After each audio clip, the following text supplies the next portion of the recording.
As you well know, there is no shortage out there when it comes to content about the importance of taking care of our mind. Books, podcasts, videos like this one, right? Everywhere. It is the hot subject of the time, is how our thought life pretty much controls everything. God has so much to say on this subject.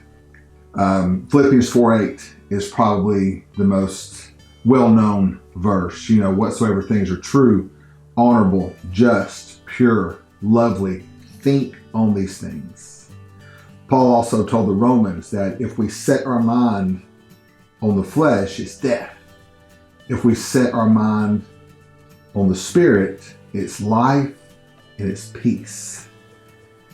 Peace is what we're all looking for. I could go round up 50 people right now and sit them down and say, what do you want? And I would get 30 answers.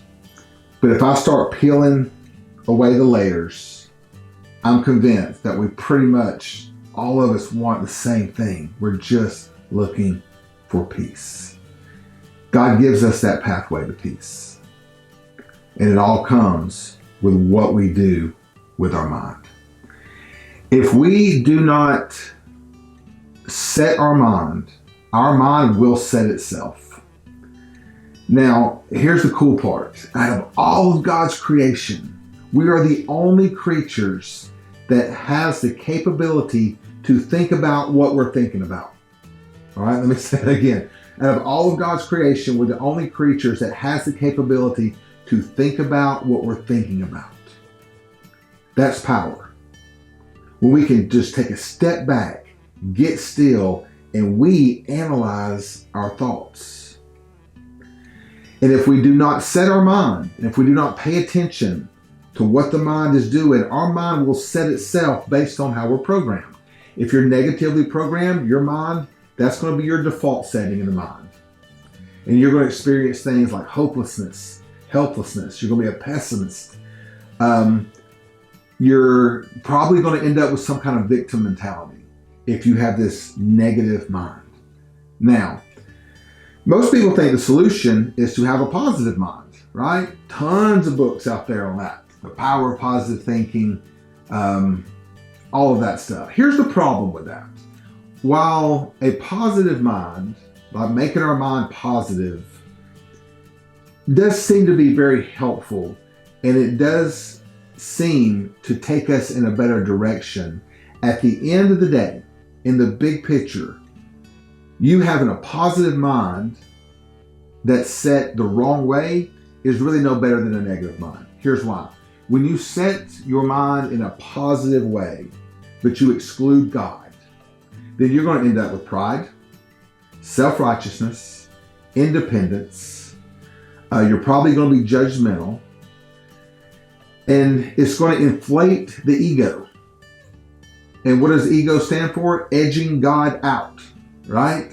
So this is where we have to be careful with just saying, I need to think more positive. Yeah, but we got to make sure that God is involved in what we are setting our mind on. Because if not, I promise you, you will end up in no better place doing the whole self-help, Jedi mind tricks with yourself, trying to stay positive. You'll end up no better place when you go that direction as you do when you go the negative route. Okay, so what we set our mind on is very, very important. Now, in no way am I saying we're supposed to just ignore circumstances. That's what a lot of people think too, that we just ignore circumstances. Negative circumstance over there, not going to think about it, going to ignore it. That's not healthy. That's not balanced. We are to acknowledge circumstances. We're to acknowledge them. They're real. We need to face things. We need to make decisions. So it's not that we totally ignore the circumstances. The thing is we don't fixate on them. Because whatever we fixate on will dictate our lives.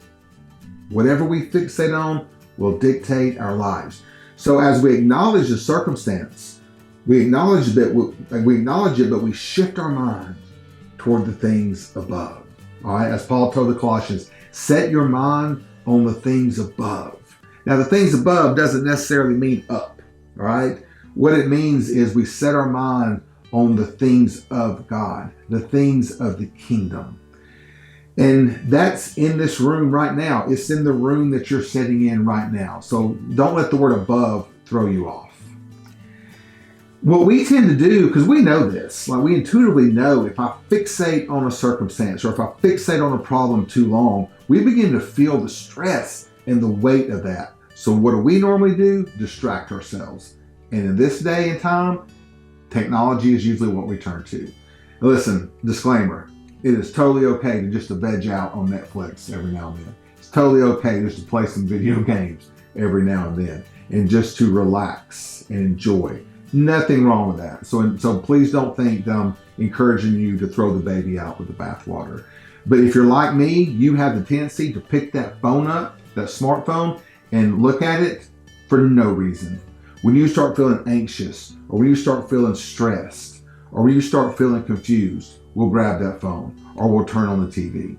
So there's a difference in enjoying the gift of technology and using it to cope, and using it to distract.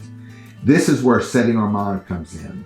So instead of fixating on our circumstances and fixating on our problems, we acknowledge it and then we shift our mind toward the things above, toward God, toward His love, toward His acceptance of us, toward His character. We remember who He is.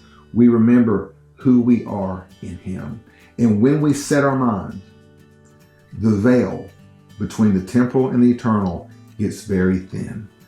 Let me say that again. When we set our mind on God and the things of God, who He is, who we are in Him, the veil between the temporal and the eternal gets very thin. I know there's a lot in that statement, but hold on, we're going to have a whole video just on that. So, setting our mind is important. And as we set our mind, let's have the proper attitude. Yes, we can be confident. We can boldly approach that throne of grace. Confident in who we are in Christ.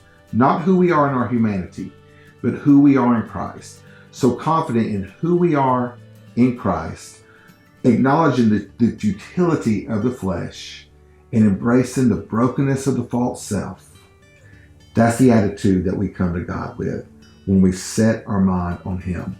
And when we set our mind on Him, we are promised that we will experience peace. And again, that's what we're all looking for. So may you be intentional about setting your mind. And may you experience the peace that comes when you fixate on who God is and who you are in Him. If this video has been helpful, click that like and subscribe button. Thanks for watching.